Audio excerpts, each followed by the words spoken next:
श्रियकान्ताय कल्याणनिधये निधयेऽर्थिनाम् श्रीवेङ्कटनिवासाय श्रीनिवासाय मङ्गलम्।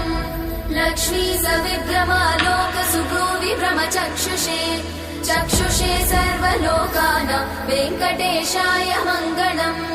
श्रीवेङ्कटाद्रिशृङ्गाग्रमङ्गलाभरणाङ्ग्रये मङ्गलानां निवासाय श्रीनिवासाय मङ्गलम्।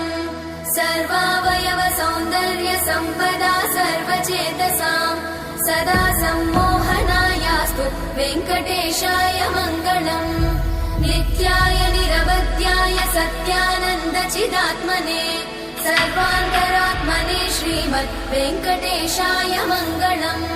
स्वतः सर्वविदे सर्वशक्तये सर्वशेषिने सुलभाय सुशीलाय वेङ्कटेशाय मङ्गलम्।